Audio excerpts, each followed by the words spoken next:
Mūsu 4. epizodē Izaugsmes kvadrātmetrs mums ir brīnišķīga iespēja iepazīties ar uzņēmumu Pharmidea. Pharmidea ir augstākās klases sterilo medikamentu izstrādes un ražošanas uzņēmums. Mums ir tas prieks, ka atrodas tieši Nordic Industrial Park Olainē, vienā no NP Properties parkiem.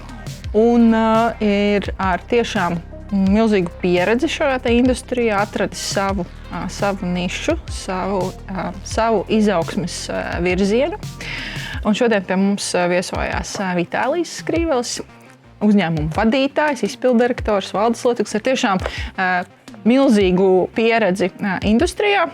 Un noteikti, ka ķersim arī šo industrijas izaicinājumus kopumā un arī uzņēmumu tādus risinājumus, kas mēs jau ražotnē ar to daudz iepazināmies. Vitālij, saki lūdzu, ar ko Pharmidea tad tā nodarbojās un kas ir tā unikālā Pharmidea mikstūra, ja varētu tā teikt? Jā, lielajā zāļu ražotāja klāstā pasaulē mēs izceļamies ar to, ka mēs specializējamies. Mēs izstrādājam un ražojam tikai sterilās injekciju zāles. Tas ir tās zāles, ko šprici inicē vēnā vai attiecīgi citā ķermeņa daļā. Ar ko mēs esam unikāli? Jā, mēs no pasaules mēroga varbūt neesam liels uzņēmums. Mēs kopumā esam 110 cilvēki. Izauguši 20 gados no 5, kad mēs sākām Nordic Industrial Parkā Olainē. Mums ir pašiem sava izstrādes laboratorija, kur mēs veicam gan savu produktu izstrādi, un mēs izstrādājam tieši pēcpatenta zāles, jo oriģināli zāļu klīniskie pētījumi tas ir mērāms daudzos miljardos. Tas nav mūsu līmenis, bet sarežģītas, grūti izstrādājamas un komplicēti ražojamas injekciju zāles. Jā, tā ir mūsu specializācija, un tā pa liela mums ir 4 terapeitiskās klases. Pretvēža zāles, zāles reanimācijai, zāles hospitālajai ginekoloģijai, un tagad mēs pieliekam arī metabolās zāles. Un mēs aktīvi meklējam klientus ārzemēs, jo pēc savas būtības mēs kā uzņēmums esam tieši tā, kā saka, our DNA, ja mūsu gēni ir izstrādē un ražošanā, bet mārketingu mēs uzticam mūsu partneriem, jo, ja tu ražo un piegādā slimnīcu zāles, tad piedalīties slimnīcu tenderos Dienvidkorejā, Malaizijā, Kuveitā, Saudarābijā, Meksikā vai Čīlē. No Latvijas kaut vai tikai laika starpības dēļ ir sarežģīti vajadzīgs vietējs partners. Un tādus mēs esam jau atraduši vairāk nekā 60 valstīs.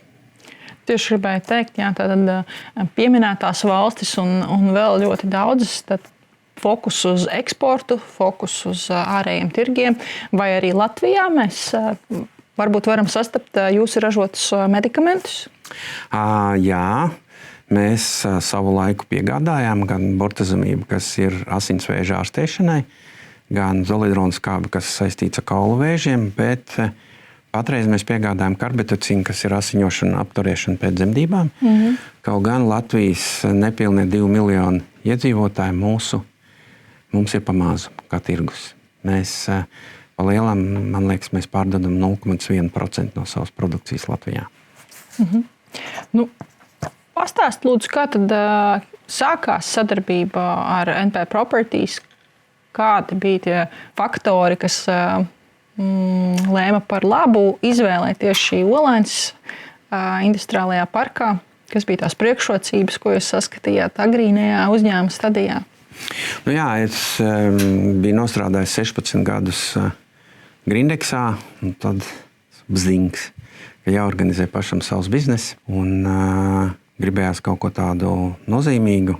Izvēlējās tieši sterilās injekciju zāles, bet tā ir atbildīga ražošana un arī vajadzīga. Un uzzīmēju konceptu savā galvā un uz papīra, kā izskatītos. Mana ražotne vajadzēja kaut kāda 500 līdz 700 kvadrātmetrus. Es ilgi meklēju, kādus 2 gadus meklēju, kur. Rīgu, protams, visu izgāju un Jelgavu Salaspili, Ogri, bet arī Olaine. Kā Olaine ir viens no farmācijas ražošanas centriem, arī no ķīmijas centriem, un bija brīvi korpusi. Uzrunāja Nordic Industrial parka, un man ļoti patika tas, ka jūs nācāt pretī. Tanī laikā tas bija 2008. 2007. gads, jo es sāku ar riska kapitāla fondu 1 miljonu un bankas aizdevumu. Un man īstenībā bija nauda iekārtām un drusku jauno produktu izstrādēm, bet man nebija naudas telpu būvniecībai. Un tad mēs novienojamies, kad Nordic Industrial izbūvēja telpas. Es ielieku iekārtas, un kad es tos izbūves izmaksas 10 gados nokompensēju ar nomasmaksas palielinājumu, un Nordic palīdzēja man uzsākt biznesu, kas ir cool. Prieks to dzirdēt, jā. Tas ir tas stāsts, ko mēs gribētu redzēt arvien vairāk un vairāk.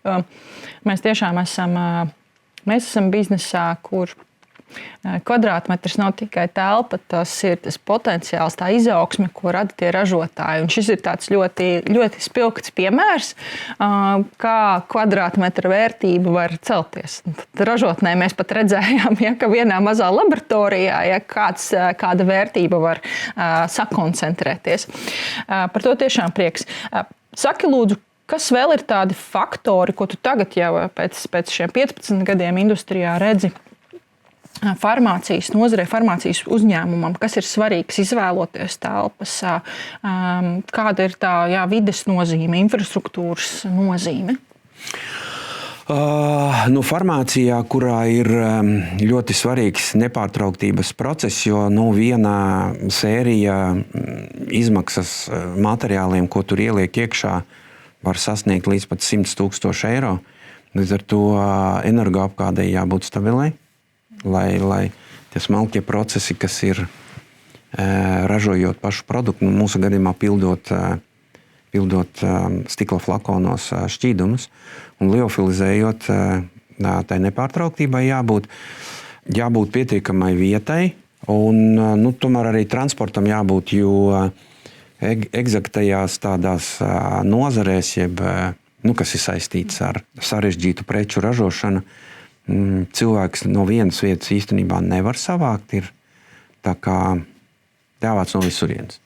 Olainē ir labi tas, ka te bija koledža, tagad arī vēl kaut kādā mērā ir lielais uzņēmums Olaine Farm, jeb tagad Olfa, Biolar, tas ir pluss priekš tādas specializācijas. Ja? Un ir jābūt tādai saprātīgumam, jo bizness viņš var būt tāds ilgtermiņā, tad, ja abas puses vinnē.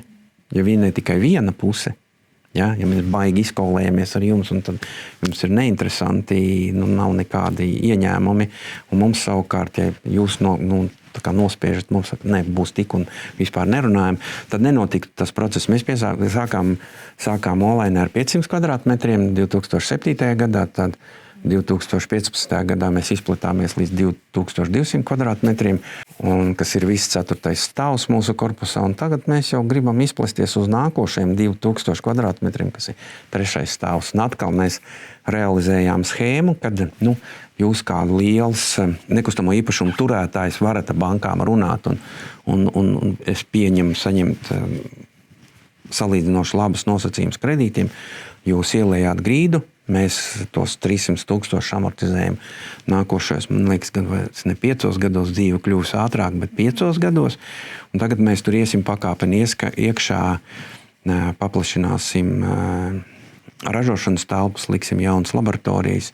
Mums būs 3. ražošanas līnija nākošo 2-3 gadu laikā, tā kā mēs plešamies. Bet mēs neesam ātri, mēs esam farmācijā, kas ir šausmīgi regulēta nozare.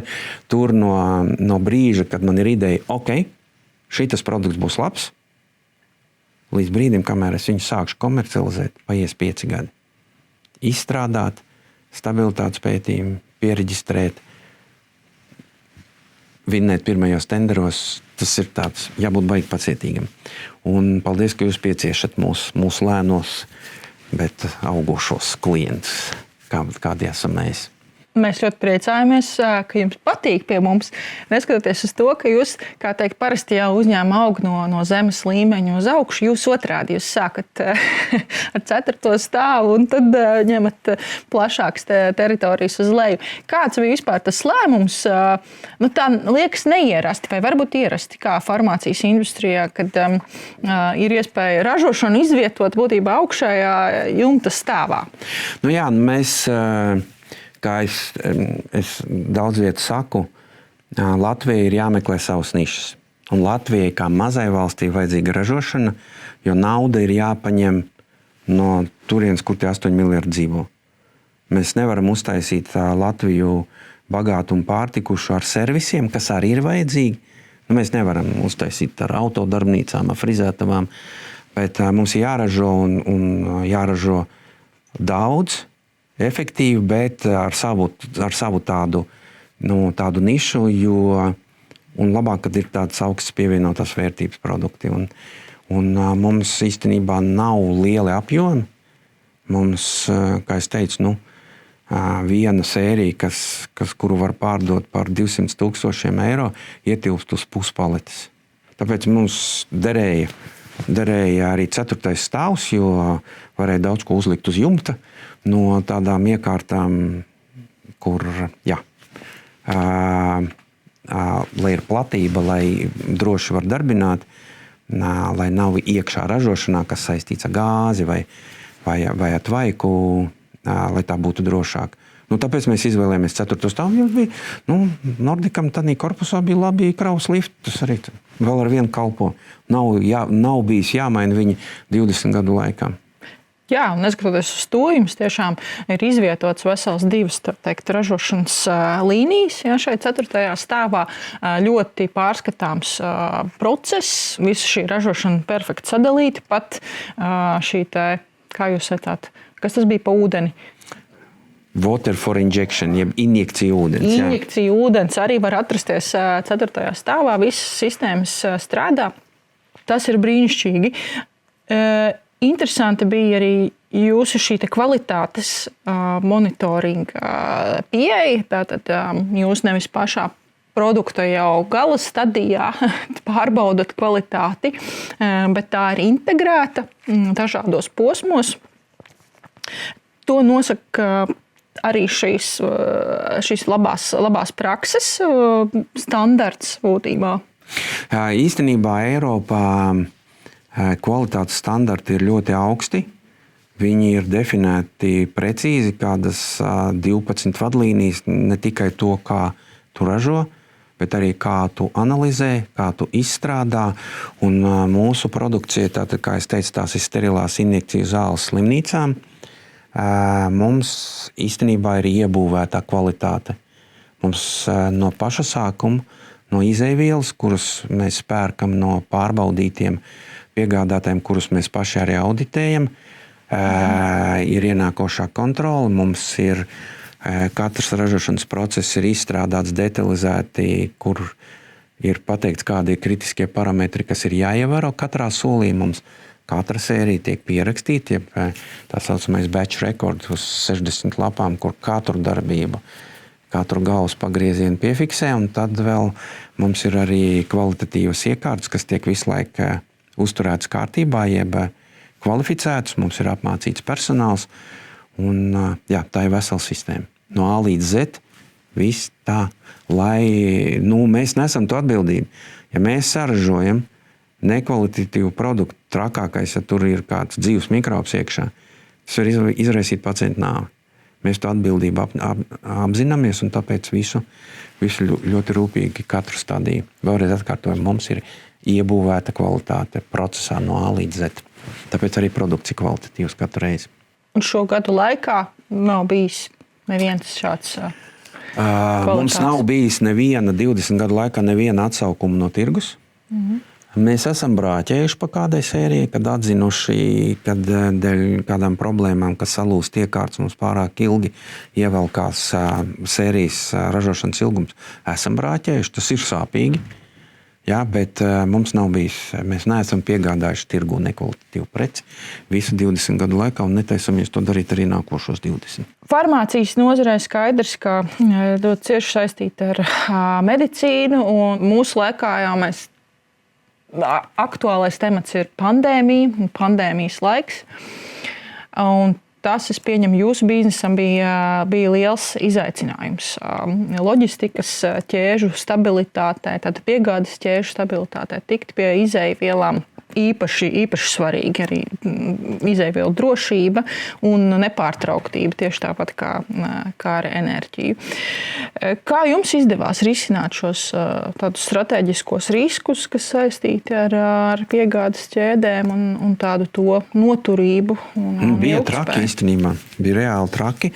Labā ziņa, ka mums tomēr mēs ļoti plānojam uz priekšu savu ražošanu, tāpēc mums ir rezerves noliktavas atlikumi. Bet bija traki no tā viedokļa, kad Covid jau bija ļoti infekcijos un tādā reālā ražošanā tu nevari to darīt attālināti.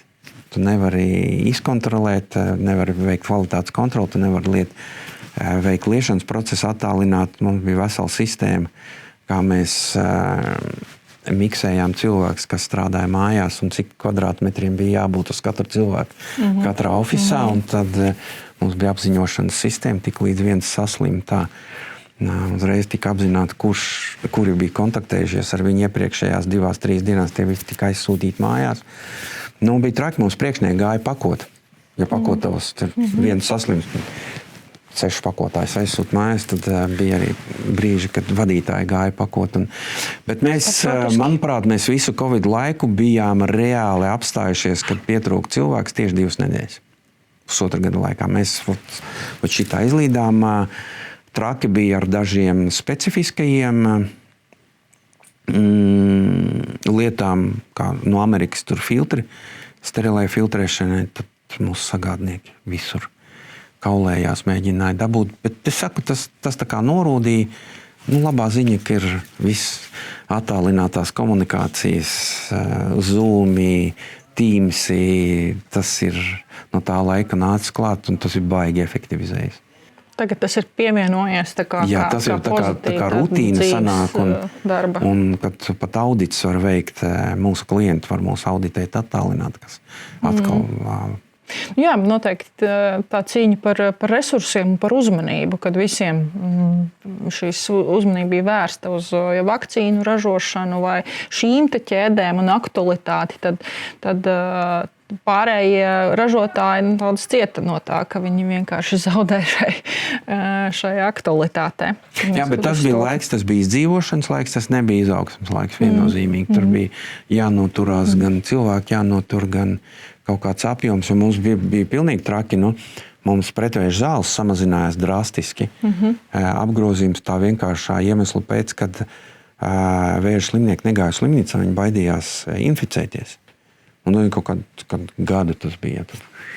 Bet kas, redzat, tas, kas mūs nenogalina, tas mūs padara stiprāks. Jā, visnotaļ tā patērētāja būtībā ietekme arī šeit atsaucās arī uz jūsu biznesu un tā tālāk, protams, jā.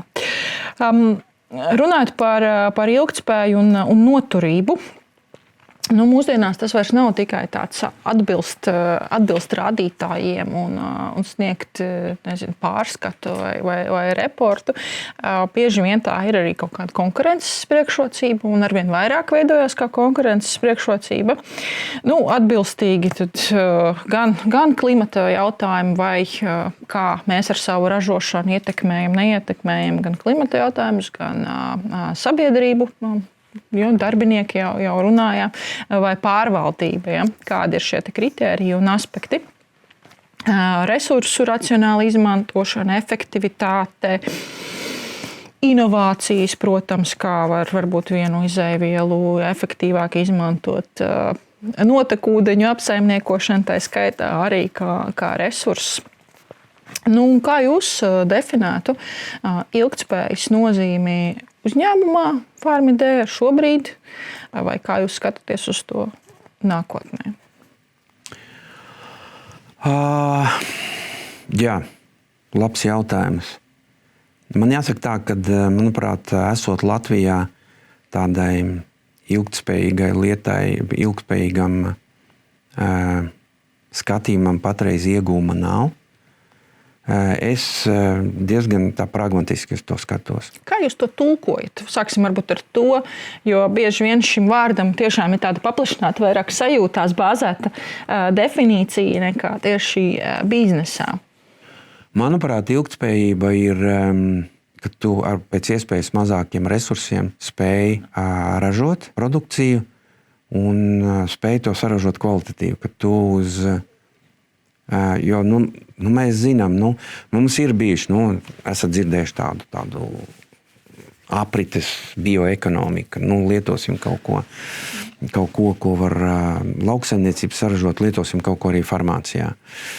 Diemžēl farmācijā, kur ir ļoti stingras prasības produktu kvalitātēm, cik drīz būs ķīmiskie piemaisījumi, cik drīz būt mehāniskās daļiņas, pārsvarā tomēr visas izejvielas tiek ražotas industriāli, nevis kaut kādā tādā ekoloģiskā un dabīgā veidā. Un mums ilgtspējība īstenībā, mēs skatāmies pēc tiem mūsu piegādātājiem. Ja mūsu apjoma nav liela, mēs tur tādā CO2 pēdā baigi lielo īpatsvaru nedodam. Mēs, protams, mūsu ilgtspējība balstās uz to, kā samazināt pašizmaksas, kā tērēt mazāk resursus, kā taisīt mazāk brāķi. Tā ir tā mūsu ilgtspējība. Jo, lai arī, kā es teicu, mazai valstī vajadzīga ražošana, tad jābūt preču ekonomikai. Ja? Bet līdz ar to mums ir absolūti globāla konkurence. Mēs konkurējam ar Indiju, mēs konkurējam ar Čehiju, mēs konkurējam ar Meksiku, ar Austrāliju. Mums nekas cits neatliek, kā būt efektīviem. Ilgtspējībā, manuprāt, ir arī vēlme un varēšana digitalizēties un automatizēties. Ja? Es vispār sapņoju par to laiku, kad, ja tiešām Ilons Masks nemelo un viņa Optimus humanoīdais robots maksās $20,000, kad pēc gadiem 5 ražotnē būs kādi 10 tādi roboti, kas veiks monotonās, neinteresantās darbības, un galvenais jau iemācīties viņus ieprogrammēt. Un es ceru, ka Latvijas zinātnieki un specializētās firmas, kas ar automatizāciju un mākslīgo intelektu nodarbojās, ka tas attīstīsies un kad būs, lai cilvēki var veikt tiešām tādas radošas, nestandarta lietas. Un tāpēc mēs viešam arī uzņēmumā elektronisko kvalitātes menedžmenta sistēmu, lai dokumenti plūstu, nezustu un nebūtu jādrukā, un mēs nebūtu bērs bendes, daudz papīrs drukājot, jo angliski labā ražošanas praksa saucās good manufacturing practice, bet ir arī cits tulkojums trim burtiem GMP, arī great many papers, jo tā ir farmācija. Lūk, mēs to gribam elektronizēt. Es redzu to arī kā ilgtspēju. Man ļoti interesētu risinājumi, kad mēs nonāktu pie tā, kad man elektrība ražošanai, ņemot vērā, ka man ir jāuztur sterilā ražošana, ventilācija griežās 24 stundas diennaktī, ūdens destilējās 24 stundas diennaktī, kad elektrība maksātu nevis 20 centi par kilovatu, bet 3. Ja?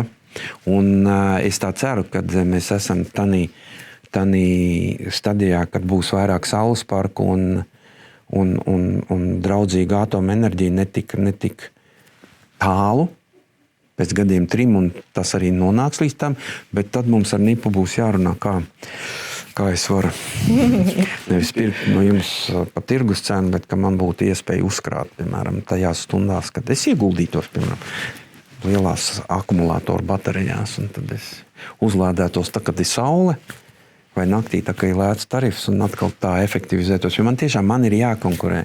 Man ir jākonkurē ar nācijām, kas ir milzīgas, kas savas tehnoloģijas atstrādā uz iekšējo tirgu. Un viss, kas ir nācijas, kurām ir virs 50 miljonu iedzīvotāji, tur jau sākās tas economy of scale, nemaz nerunājot par miljardu nācijām.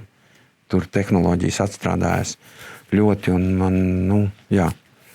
Es pilnībā piekrītu, un tas ir izgaismojies jau mums arī veidojot, interesējoties par industrijām, par ražošanu, kad pirmkārt vispār enerģijas un jaudu pieejamība, jo bieži vien mēs varam un mēs gribam attīstīties un augt, bet mēs nemaz īsti nevaram tikt pie tās jaudas, kamēr izbūvē pieslēgumu apakšstaciju UTT. Tas ir garš ceļš. Piemēram, tā pašā mūsu jaunajā attīstības projektā Kora mums atrodas blakus TEC 2, bet nav tā, ka mēs varam ieštapselēt un pieslēgties pie viņu brīvās, piemēram, pat enerģijas. TEC 2 saražo 820 kaut ko pāri, gigavatus, man šķiet pat. Tā kā, un ar gāzi. Viņi tur kaut ko miksē, bet jā, tā tad arī jautājums par avotu un izcelsmi.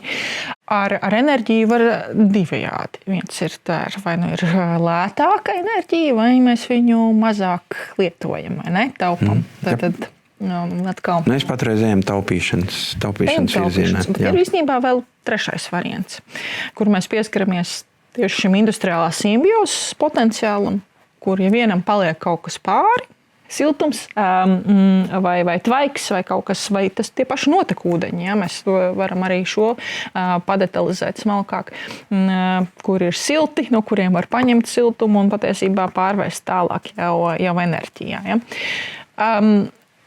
Kā jūs redzat vispār farmācijas industrija, ražošanas šie procesi, un vai tur ir kāds potenciāls šādai industriālajai simbiozei kopumā, kas jūsu procesos varbūt ir tāds vēl neapgūts vai varētu teikt pat varbūt izšķērdīgs no siltuma enerģijas viedokļa? Arī labs jautājums.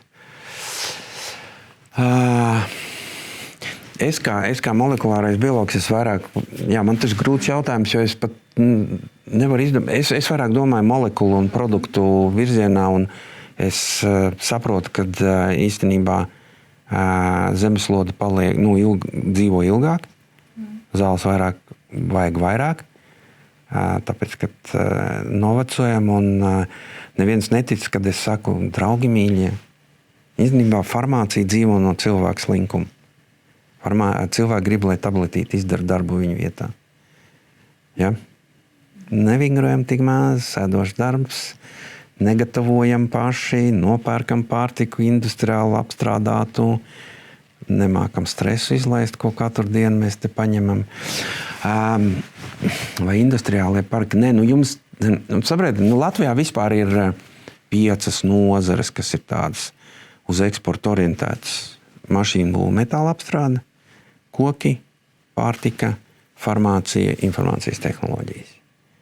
Ja, lai jūsu līmenī, lai tādu tā kā iegūtu rezultātu, kur varētu, jums jāskatās lielās tādas, kas ir tādas, es nevaru teikt, ka low-tech, bet viņas nav high-tech.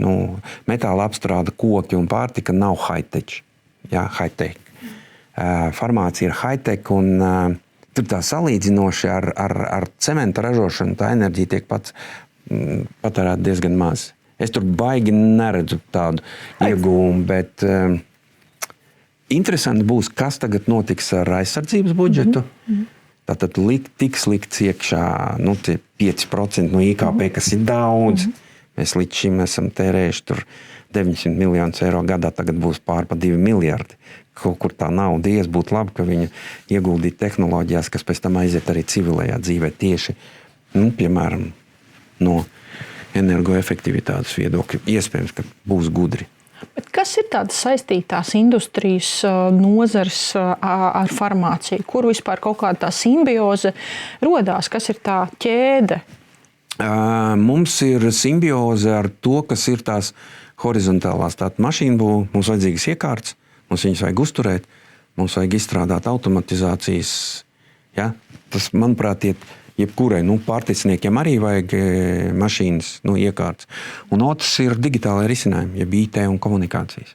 Tas atkal, viņi mums piegādā dažādas risinājumus, kas dara tieši mums. Jā, jo šī kvalitātes standarti un to uzturēšana, tā dzīvē prasa milzīgu datu apstrādi un spēju preventīvi kaut ko redzēt, saskatīt un tā tālāk. Ja? Un droši tātad nepārtraukt elektrības piegādi un, lai datus varētu saglabāt, mums jau īstenībā jāglabā visi dati, visi pieraksti par katru saražoto produktu, derīguma termiņa laiks plus 2 gadi, 5 gadi. Tas ir milzīgs masīvs. Tātad datu centri turpinās augt un, kā saka, elektrību vajag arī visiem šitiem skaitļotājiem, kas mākslīgo intelektu darbinās.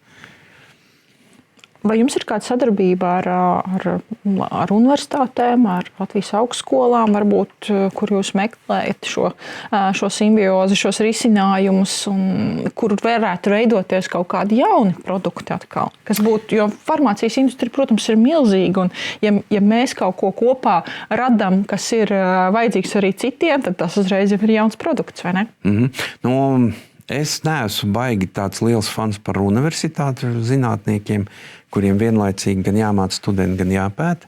Es vairāk skatos uz specializētiem institūtiem, tādiem kā Latvijas Organiskās sintēzes institūts, Cietavielu fizikas institūts, bet nākot mākslīgā intelektā ērai izskatās, kā ar Latvijas universitāti varēs sadarboties, un mums ir pirmais projekts. It kā tāds ļoti piezemēts. Mums ir jāizstrādā softvērs iekārtu preventīvās apkopes plānošanai, detaļu uzskaitei, un mēs tā kā domājam, vai lietot mākslīgo intelektu, tas, kas ir nopērkams, tā kā tirgu, tā saucamie specializēti aģenti. Saprotam, ka mēs nemaz nevaram kontrolēt visu to, ko mēs zinām, tāpēc mēs teicām Latvijas universitātei, klausies, jūs uztaisīsiet paši savu AI tādu hubu, kas jūs atbildēsiet, lai no turienes nenoplūst uz Ķīnu informācija. Ja? Viņš saka, jā, mēs taisīsim, mums ir tāda ambīcija, mums tur ir cik tur tie miljoni tā kā ieplānojas, taisam tādu programmu ar jums, tā ka jā, ir. Arī digitalizācijā mums parādās tieši ar universitātēm. Protams, Tehniskā universitāte mums daudz ko dara, palīdz. Tur, kur mums ir problēmas ar ķīmijām, piemaisījumiem, nesaprotamiem efektiem, elektronu mikroskopiju un visu ko citu. Bet tā ir tāda operatīvo problēmu risināšana, tā gandrīz sanāk, ja? Absolūti, tāpēc, ka īstenībā ražotājiem jau tā problēma risinājuma vajadzīga ad hoc. Tā kā universitātēm patīk, izdomāsim stratēģiju uz 5 gadiem. Es nezinu, pēdējais gads ir tāds, ka tu nemaz nevari skatīties 5 gadus uz priekšu. Vienīgi, tas ir tas trends, kad mēs varam pateikt, jā, mēs paliekam vecāki, mēs zinām, kādas zāļu grupas būs vajadzīgas vairāk. Vai atkal tas, kad ar visu internetu un arī ar ChatGPT, Copilotu, Gemini un visiem pārējiem, cilvēki paliek gudrāki. Viņi tā kā mēģina saprast, kas notiek ar viņu veselību, ko viņi varētu darīt. Līdz ar to palielinās tā kā zināmā mērā pašārstēšanās, jeb, pareizāk sakot, veselīgais dzīvesveids jau pat zāļu, jeb dažādu vielu pielietošanā, ja līdz šim tās visas bija varbūt kapsulas, tabletes pārsvarā, tad tagad attīstās arī injekcija, tā saucamais self-injection. Ir, biohakeri ar to sāta, tad bodybuilderi turpināja, un tagad jau ir attīstījušās, ka tu vari injicēt sev pats. Ir sevišķi tās injekcijas, ko tu vari izdarīt zemādā, mūsu tauciņos te. Ja, piemērs. Tas viss sākās ar insulīnu, tad insulīna pilspaules. Tagad tas ir aizgājis uz ar metabolismu saistītājiem zālēm, Mozempiks, Mounjaro, un viņš noteikti augs vēl. Un tagad visi runā par tādu lietu, ka, ja es iemācos uzlabot un attīstīt savas katras šūnas spēkstaciju, ko sauc par mitohondriju, ja, tad arī mitohondriju funkcionalitātes uzlabošanai pašinicējumās zāles ir liela perspektīva. Mēs arī tādā virzienā strādājam. Vai tas, ko tu saki, mums noved pie kaut kādas tādas uzturu bagātinātāju šobrīd, tāds self-injection, tā kā bagātinātāju. Yep. Tāds plauktiņš, kur tu paņem savu ampuliņu, jā, šodienai, rītdienai. Vai tas ir mitohondriju uzlabotājs, vai tas ir testosterons, ja gribās kaut kā libido pacelt, vai tas ir ozempikam līdzīgās zāles, vai tas ir nikotīna amīds, kas ir tā kā uzlādē tavu šūnu. Ir ļoti daudz iespējas, un visas viņas balstās. Man tas patīk, tāpēc, ka viņas visas balstās ķermenī atrodamās molekulās, tā saucamajās tās, kā es saku, kliedzējos, kas izkliedz instrukcijas šūnām, ko darīt, tikai viņas var farmakoloģiski uzlabot, lai viņas ir tā kā drusku ilgāk darbojās. Uz tā paša principa arī tika Covid vakcīnas izstrādātas, tās, kas bija Pfizeram un Modernai, jo messenger RNS, kas ir instrukcijas nesējs, parasti šūnā darbojās 1-2 minūtes. Viņi atdod informāciju, kāda olbaltumviela jāsintezē, un tad viņi sabrūk. Un sāk darīt kaut ko, veidojas jauna tā. Pfizers kopā ar vāciešiem izstrādāja, ka tā instrukcija man var cirkulēt pa organismu dienām un dot instrukciju saražo lūdzu manam ķermenim neraksturīgo proteīnu, kas ir dzelkšņa, Covid vīrusa dzelkšņa proteīns, ar ko viņš pieķerās. Un tas tā kā kalpo kā imunitātes sakairinātājs, lai man veidotos imunitāti. Jā, bet tiešām interesanti, ka, tad, ja mēs tā perspektīvē skatām tās indikācijas, ko tu mini par self-injection un kā tas vispār mainīs tāda farmācijas patērētāja, varētu teikt, ikdienu, un kā viss tā industrija tālāk, ne tikai industrija attīstās, arī patērētājs attīstās. Jā. Viņš grib kaut ko jau customizētu, tādu pielāgotu, efektīvu, ātru, kas vairs nav tāda tikai. Nē, īstenībā jau ir traki, jo tā demogrāfija pasaulē ir traki. Ja lielākai daļai Ķīnai dzimstība ir 0,6 bērni uz vienu teorētisko sievieti, kur nācijas atjaunošanas koeficients ir 2,1. Mēs jau esam zem tā. Man liekas, mums ir 1,4. Tad pasaules iedzīvotāju skaits tagad pieaugs tikai pateicoties Āfrikai, jo Āfrikā turpina dzimt. Ja? Tādā Nigērijā, kurā 250 miljonu cilvēku, gadā piedzims 9 miljonu bērnu, kad visā Eiropā, kurā ir 450 miljonu cilvēku, piedzims 6 miljoni. Un es tā domāju, mēs paliksim ar vienu tumšāku, acīm redzot, bet ko es gribu teikt, un visi mēs gribam dzīvot labi, mēs gribam kvalitatīvu dzīvi, un izskatās, ka tikai ar diētu un tikai ar vingrošanu to sasniegt nevarēs, tāpat vajadzēs kaut kādu farmācijas piešprici. Un tomēr visefektīvākās ir injicējamās zāles, jo viņas aiziet sistēmā uzreiz. To, ko mēs apēdam, kapsulas vai tabletes, kā kura, bet kuņģa skābe dara visu savu, viņi ļoti daudz ko nograuj. Ja?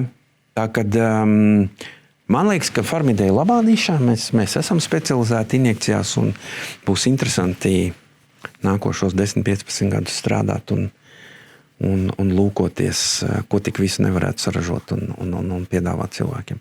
Es pēc savas būtības esmu biohackers, man patīk darīt jaunas lietas un pat eksperimentēt ar sevi. Tā, ka mani kolēģi man mēģina piezemēt un prātīgi piezemēt, lai es nelidinos baigi tālu pa mākoņiem.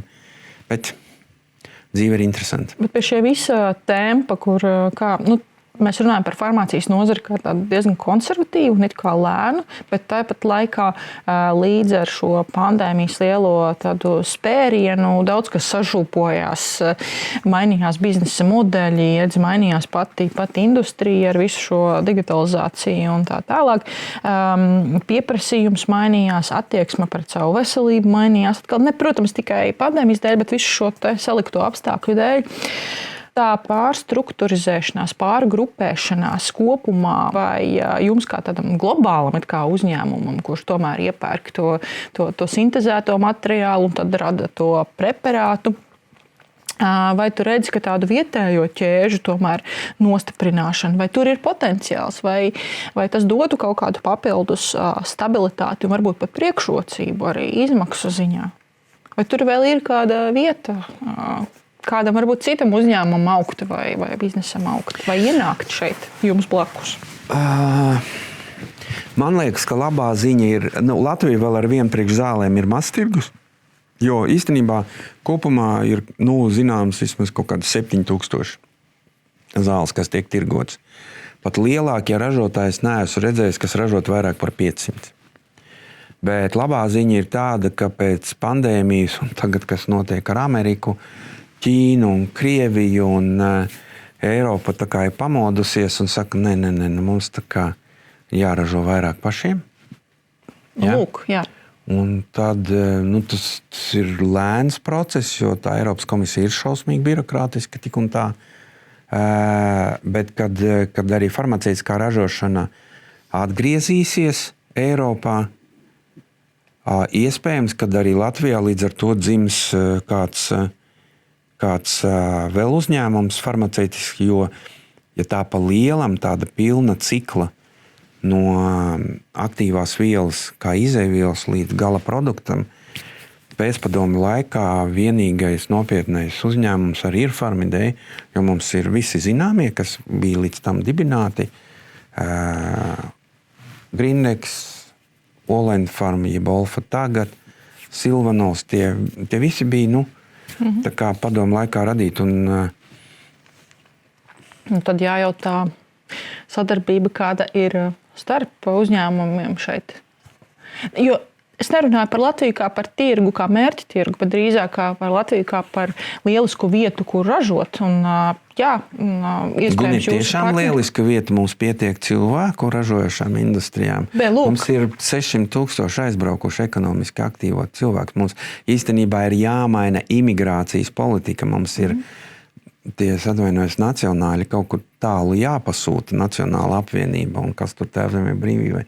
Mums ir jāvelk saprātīgi cilvēki šeit iekšā, kas strādā. Tas ir tiešām viens no jautājumiem, kādas apstākļi jānodrošina un kā politikām ir jāpielāgojās, bet tas, ka šeit ir spēcīgs tāds zināšanu centrs, prakse, pieredze un vairāk jautājums par to, ko jūs varētu no tā iegūt, ko industrija, ko Latvija no tā varētu iegūt. Ja?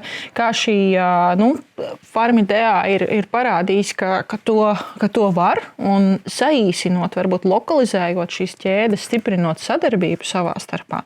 Vai no tā rodas kāda šīs priekšrocības konkurētspējai? Jā. Gan izmaksu optimizācijā, gan talantu. Ne par velti, Vitālija, jūs minējāt, kāpēc šeit, kāpēc Olaini, šeit ir tā vēsture. Te ir tie cilvēki, kas ģimenēs droši vien jau tad vairākās paaudzēs ar šajā industrijā darbojās un strādā. Ja, tad ir labs pamats, lai augtu. Tad ir jautājums, vai mums ir kur iestarpināt, piedāvāt to potenciālu. Vai tas ir kāda... Tikpat labi arī Farmidea izaugsmes stāsts iegādāties kādu mazāku ražotni vai otrādi apvienoties ar kādu lielāku un paplašināties. Tie biznesa scenāriji, protams, ir dažādi. Kā jūs redzat to savu lomu un attīstību turpmākajos 5-10 gados tādā konkurētspējas nostiprināšanā? Es atgriezīšos pie tā, kas ir mūsu saknes. Mēs esam izstrādātāji un ražotāji ar pieredzi. Un mēs iesim divus ceļus. Mēs turpināsim izstrādāt savus produktus un visdrīzāk būvēsim arī trešo ražošanas līniju, bet vienlaicīgi mēs attiecīgajos reģionos, kuros mēs tirgojam, mēs dibinam attiecības ar vietējiem ražotājiem, lai viņi mums ražotu priekš mums. Jo tad var augt straujāk. 5 gados mēs gribētu īstenībā 3-kāršot mūsu rentabilitāti, EBITDA. Mums mērķis ir 4 miljoni EBITDA. Patreiz viņi ir kaut kur 1,2, 1,5. Un abējādi mums ir izveidota sadarbība ar vienu Ķīnas ražotāju, kas ļoti grib eksportēt, jo viņi ir tādi tādi taivanieši dibinātu, viņiem tā visa tā komunistiskās partijas lieta iekšā, kas visu diktē, nevisai patīk, tāpēc viņi uz Eiropu un uz Ameriku grib strādāt, un mēs esam izveidojuši, un mums arī tuvējos austrumos, mēs tā kā Saūda-Arābija mūs pasmagnēja, bet mēs esam atraduši labu partneri, kas būvē savu rūpnīcu Kuveitā. Un viņi kļūst priekš mums ražotājiem. Mēs pārnesīsim tehnoloģijas. Un tādējādi arī palielināsim savu apgrozījumu. Bet, kā es saku, bet arī būs vairāk cilvēku, kas tā kā strādā ar komunikācijām, ar dokumentiem, vairs nestāv pie virpas. Ja? Acīm redzot, tā arī tāda tendence, kad tās nācijas, kā Ķīna ir daudz, un viņi ražo, un viņi nespirinās, kad jāstrādā no 5 līdz 5 rītā, un tu aizej mājās pēc 12 stundām vēl nespirinās. Ja? Jāizmanto tas, jo tā situācija. Mēs tā to redzam. Gan paši ražojam un ražosim specifiski un gudri, gan izmantosim jaudas no tiem partneriem, kas uzskata mūs par gudrākiem nekā viņi ir. Viņi pēc 5 gadiem būs tikpat gudri kā mēs, bet mēs mēģināsim uztaisīt to naudu 5 gados no viņiem, no viņu jaudām. Tad tādā veidā arī esat tuvāk tam mērķa tirgumu, ja, kā minētie. Tad nav vairs no Latvijas jāved uz Kuveitu vai uz Saūda-Arābiju. Nē, bet mēs taisamies trūkstošās lietas, kas Eiropas tirgu ir arī no Kuveitas vestu šeit. Jā. Ok, forši to dzirdēt. Tas noteikti, tie biznesa scenāriji var būt dažādi, bet kā tu kopumā raksturot šo farmācijas industriju šeit? Man kā nesaistītam cilvēkam šķiet, ka tiešām mums ir šie vērienīgie uzņēmumi ar vēsturi, bet vai viņu starpā notiek sadarbība, vai ir tāda draudzīga, atbalstoša industrija, vai tomēr ir šī konkurence savstarpējā? Protams, ka ir konkurence. Tāpēc, ka tie labie, interesantie produkti, viņi nemaz nav tik daudz. Ja tur skatās, katru gadu skatās, kādi produkti iznāk no patentiem un tādiem Grindeksam un online farmam.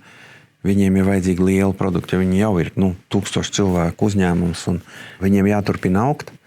Tāpēc es teiktu, ka tiem 30% viņi ir konkurenti, bet kas ir noticis, tā dzīve vieglāk ražotājiem nepaliek, un tagad ir definēta, pateicoties nozares asociācija, ir definēta stratēģija 100+100, kas saucās, kad 100 produkti, ko grūti izstrādāt un izstrādāsim un 100 tirgos iesim ar viņiem, lai lektu no tā apjoma, kas mums tagad farmācijas industrijā Latvijā ir 400 miljoni apgrozījums. 2035. gadā būtu 1,5 miljarda. Un tad ir muskuļi, lai izstrādātu arvien nopietnāks un interesantāks produkts. Nieks ir tas, ka šai programmai vajadzīgi 300 miljonu eiro investīciju. Tāds nieks. Bet tas nozīmē, ka mēs varam tiešām arī sagaidīt, ka industrija tos muskuļus audzē un arī uz to tiecās. Jā, un Farmide īstenībā viņi tā kā darbojas zināmā mērā tā kā savienotājs, jo mēs esam vienīgie injekciju ražotāji. Mēs sakam, mēs spiežamies, sakam, taisam kombo. Jā. Jo ir pietiekami daudz zāles, kuras slimnīcā iesāk kā injekcijas. Un tad palaiž pacientu mājās, viņš turpina ārstēties ar tabletīti vai kapsulu, un tas ir tas kombo. Jā, tad tā pati molekula, bet injekcija zāle un tableti. Un te varbūt tā... Un kā tas izdodas? Tas šķiet tā ļoti, protams, racionāli saprotami, klienta orientēti, turklāt, jā. Nē, Latvijas nacionālās īpatnības katram sēdēt savā bļodā arī nekur nav palikušas, jā. Tā kad nemaz tik viegli tādi. Bet mēs tagad esam iesākuši pāris tādus pilotprojektus, lai pierādītu visiem ekonomikas ministrijai, finanšu ministrijai, veselības ministrijai, kad var un vajag sadarboties, jo man ļoti patika Kanāda. Kanāda tagad izceļās ar Marku Karniju priekšgalā. Viņš Davosā pateica tādu sakrālos vārdus. Ja tevis nav pie galda, tad tu esi ēdienkartē. Ja? Un mums kā industrija arī, mums ir diezgan viegli nopirkt. Visa Lietuva, piemēram, ir nopirkt. Tur vairs nav Lietuvas uzņēmumu, tie, kas bija farmācijā. Ja? Latvijā vēl ir palicis tā kā vietējais kapitāls. Un, tāpēc mums ir jāapvienojas spēki un jāaug ātrāk. Tie muskuļi jāaudzē, lai mēs nebūtu ēdienkartē. Lai mums nebūtu ēdienkartē, tas, man liekas, arī tāds labs veids, kā nopaļot. Ja vien nav kaut kas, ko tu vēlētos ļoti, lai mēs vēl pārunājam, vai es tev uzdodu kādu jautājumu. Nē, paldies Nordic Industrial Parkam par to, ka jūs esat. Par to, ka jūs mūs pieciešat. Mēs neesam viegli. Mēs esam ļoti prasīgi. Nomnieki un par slikti izdarītu darbu, kas attiecās uz ēku uzturēšanu. Mēs nekautrējamies, mēs jums sakam. Bet es domāju, ka tas, ja mēs attīstamies, tas nozīmē, ka mēs esam atraduši. Paldies jums, ka jūs nākat pretī. Paldies mums, ka mēs arī baigi tik ļoti nelacamies, ja mēs augam pakam. Jo mums bija laiks, kad mēs domājam par Greenfieldu. Aiziet un uzbliest, beigās palikam, mēs pievāksim visu to 4 stāvu korpusu ar laiku, ja? Augsim. Mums jau ir arī plāni par 1. stāvu, jo Latvijā trūkst infūzijas šķīdumu. Tas ir tās lielās pakas, kas sistēmas, ja? Kas slimnīcās karājās, kad piegādā visu pa lielam, piegādā no Polijas un Vācijas un ar visām tām armijas lietām un aizsardzības, tā kā Latvija, vācieši un poļi teica, ne, mums pašiem vajag. Domājot, kā gribat, iespējams, ka mēs tādu ražotni uzbliezīsim arī tur 1. stāvā. Jo tas ir tur liela apjums, smags viss. Bet atkal tur vajadzēs nipa tādu fleksibilitāti, jo mums veselības ministrija tāda, viņai ir vispār tikai 2 ātrumi. Vai viņi stāv vai skrien. Ja? Un tā, ka viņi beidzās pieņems, mēs viņiem piedāvājam private public partnership, ka mēs varam uzbliest, bet iedodiet mums 5 gadu valsts pasūtījumu uz produkciju.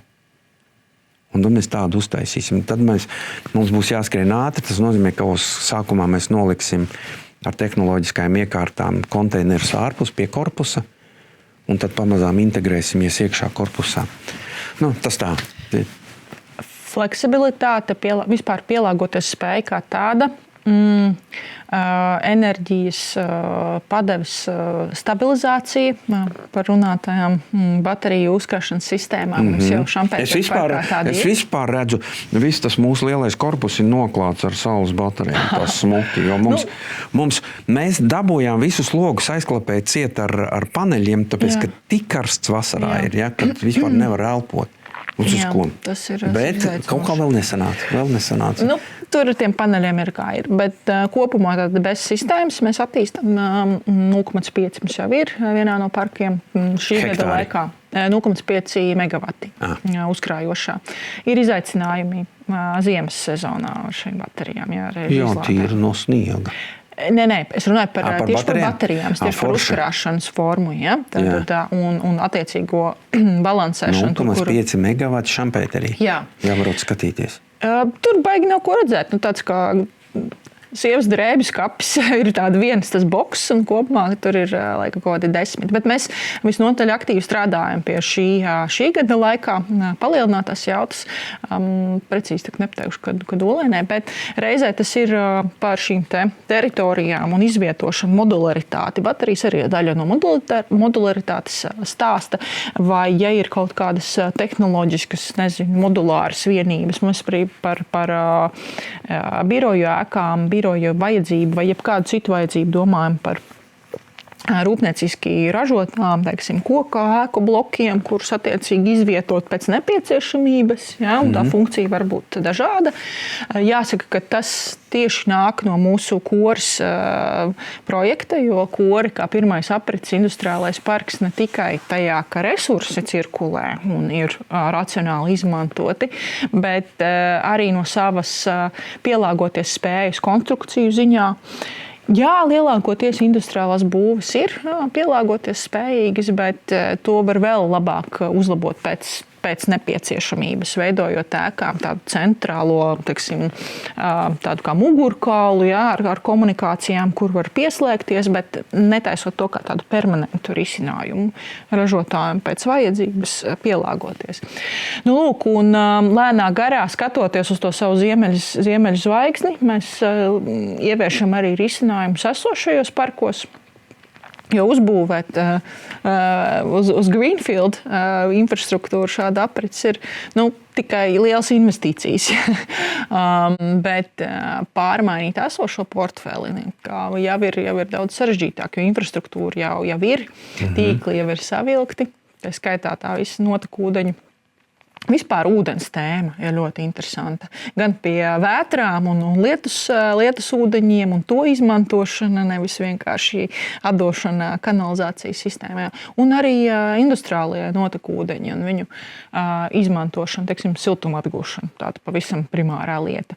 Vai aprites nodrošināšana. Ja? Kaut vai tā pašā sadzīves kanalizācijā, lai mēs dzeramo ūdeni. Ko varbūt vajag tiešām citām vajadzībām, var efektīvāk izmantot. Jā, bet tas prasa vēl kaut vai tās papildus infrastruktūras elements, ko tiek piesātinātā parka teritorijā, kā šī ir grūtāk izdarīt, vai kur ir pilsētas aprit. Bet jā, tad arī sveiciens, paldies mazais no mums, ugunspuķis tēja ar koras vēstījumu, tā teikt, jaunajos attīstības virzienos, un skatoties uz jūsu izaugsmi, gribas teikt, tad, kad būsiet gatavi tam nākošajam, ka būsiet paņēmuši visus 4 stāvus, un tad kori būs lieliska vieta, kur attīstīties, un centīsimies jums to sarkano paklāju izklāt, lai jums nav jātur rūpa par to smago ilgtspēju un jāmēģina viņu tulkot, bet lai jūs tur varat darīt to, ko jūs vislabāk darat un ražot augstas pievienotās vērtības produktus. Okay. Paldies tev liels un maz dāvniņu. Jā.